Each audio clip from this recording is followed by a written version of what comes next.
समय की शुरुआत से पहले जब ब्रह्मांड में केवल अंधकार था, तब शिव ने काशी की स्थापना की। ये वो स्थान है जो सृष्टि की संकल्पना में सबसे पहले बसा, जहाँ हर सुबह और हर प्रहर शिव की कृपा का एहसास होता है। काशी है क्या? इस बड़े प्रश्न का उत्तर पाने हम पहुंचे शिव के शहर बनारस।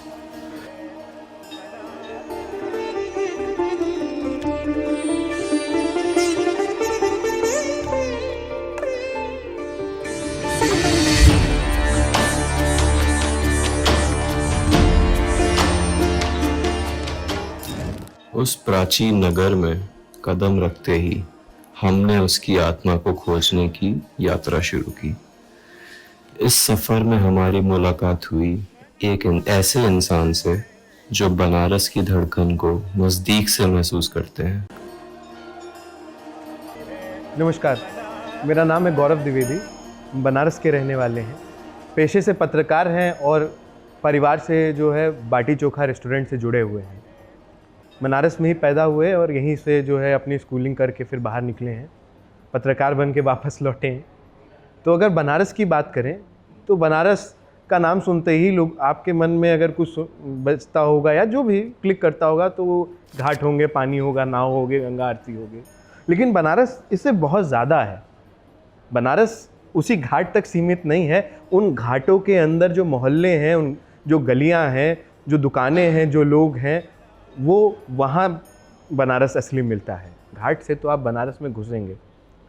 अगर बनारस की बात करें तो 84 घाटों के बीच जो बसा शहर है उसको बनारस बोलते हैं।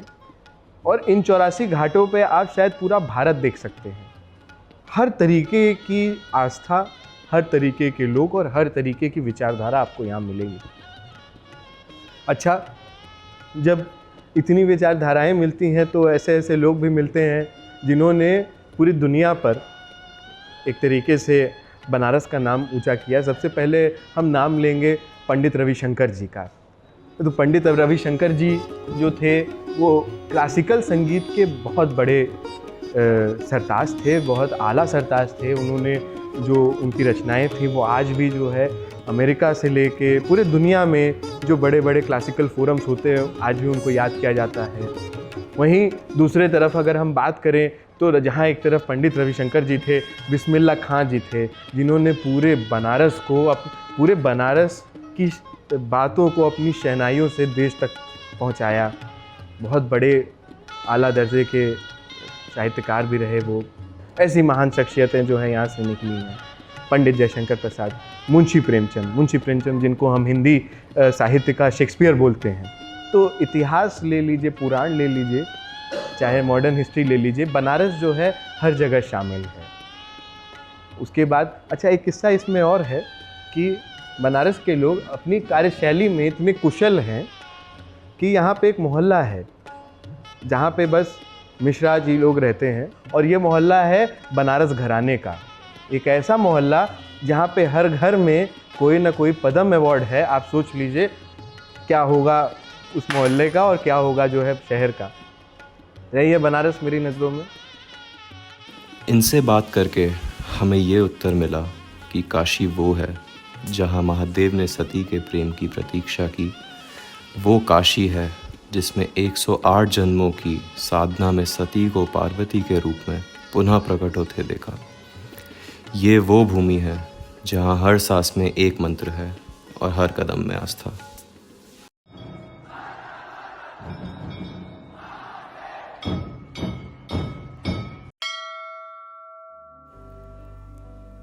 काशी की गलियों में घूमते हुए हमने महसूस किया कि यहाँ स्वयं महादेव का वास है। यहाँ की हर धड़कन में शिव है, शिव हर जगह है, सब कुछ है। काशी विश्वनाथ में हमारी मुलाकात एक पंडित जी से हुई। उन्होंने कुछ रोमांचक बातें बताई कि जो मन को भीतर तक छू गई। अब पंजाब के राजा रणजीत सिंह 22.5 मन गोल्ड तो ऊपर सोना देखेंगे। पंजाब के राजा उन्होंने दिया था। मेन बाबा विश्वनाथ जी मस्जिद के अंदर। अभी जो मंदिर शिवलिंग है ये इंदौर की रानी अहिल्याबाई ने आया था यहाँ पर। वो कुंड में नहाई थी, उनको स्वप्न आया था, शिवलिंग मिला था, वही शिवलिंग मिला के स्थापित कर दिया। मेन बाबा विश्वनाथ जी मस्जिद के अंदर, जिसका अभी कोर्ट में मुकदमा चल रहा है। पंडित जी से बातें करके ये एहसास हुआ कि काशी केवल आस्था का प्रतीक नहीं बल्कि प्यार का प्रतीक है। यहाँ शिव का नाम भी पार्वती के बिना अधूरा है। यही कारण है कि काशी में केवल महादेव नहीं कहते बल्कि कहते हैं नमः पार्वते पते पते हर हर महादेव। काशी की गलियों से होकर गुजरे तो जब सोए, जागने पर ऐसा महसूस हुआ कि किसी ने मस्तक पर हाथ फिराया। एक आवाज़ गूंजती हुई आई, उठो बनारस आ गया।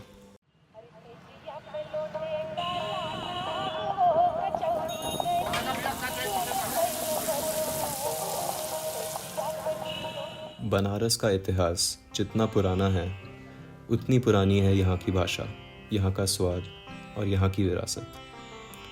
बिना सोचे समझे हम तेली बाग पहुँच जाते हैं बनारस की शान बाटी चोखा।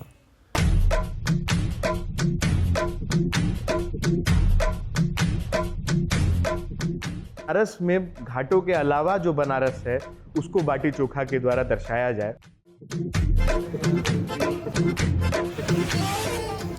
We do not use any sort of stainless steel or any product for serving the people. We use pottery, we use clay pots. Okay, so that is another thing, that what we are taking, we are giving it back to the universe, not the universe, to the environment in a very good way.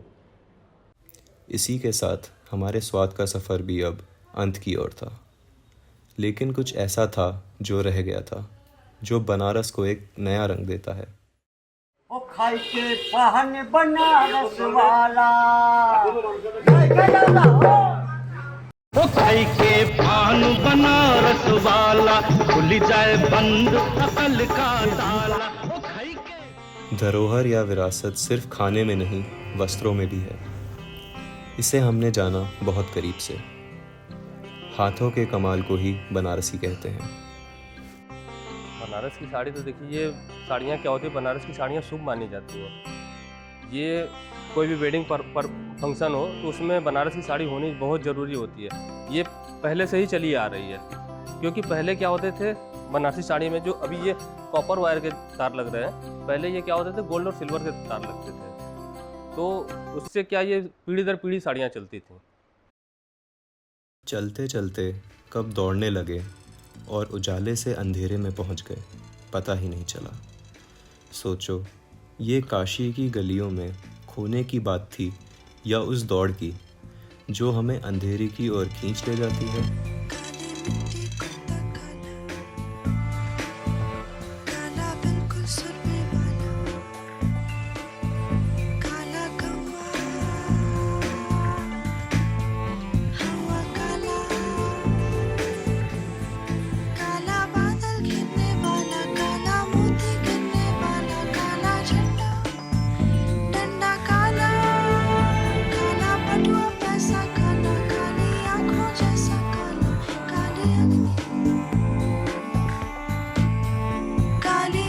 सूरज काला काला भीगा और गज काला काला, हाथी हाथी काला काला काला काला।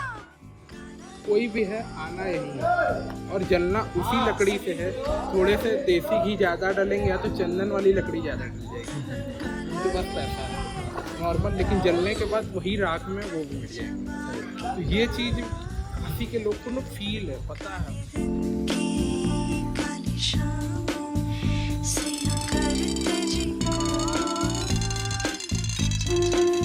There's a river, not the Ganges, but like streams by the main roads, and that was like full of rubbish.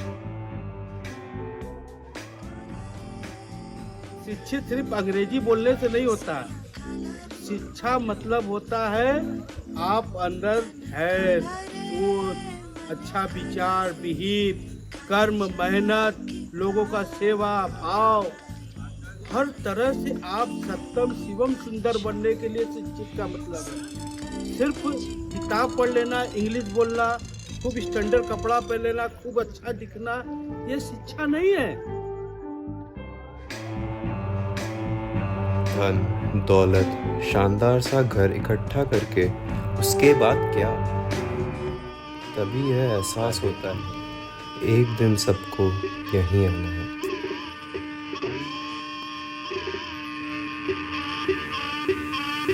रास बाटे मुंह पे ताले, चुप्पी सादे चेहरे काले, झूठ बोले जहर खाले, मुस्कुराते धंधे वाले खेलते हैं पास सारे, नाम मुराद सपने पाले, होठ इनके हिलते जा रहे, खोलते हैं राज सारे।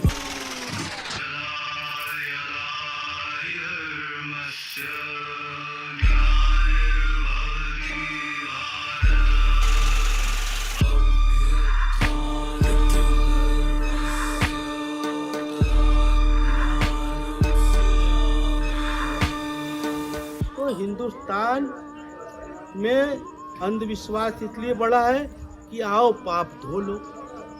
भगवान पाप धोने के लिए बना है। तुम अपराध करोगे तुम्हारी माँ माफ कर देगी क्या? गंगा हो गंगा नहीं हो सकती, वो माँ नहीं हो सकती, पाप धोने के लिए नहीं बनी है। तो ढोकसला बना के आदमी को, इसलिए पाप बढ़ रहा है। ये धंधा चल रहा है हिंदुस्तान में। हिंदुस्तान में सबसे ज्यादा करप्शन होते जा रहा है। हिंदुस्तान बर्बादी के कगार पे है। मृत्यु से तो छुटकारा संभव नहीं, लेकिन ये तुमसे कहा किसने कि तुम मरो? जो मरता है वह तुम नहीं हो, कोई और है।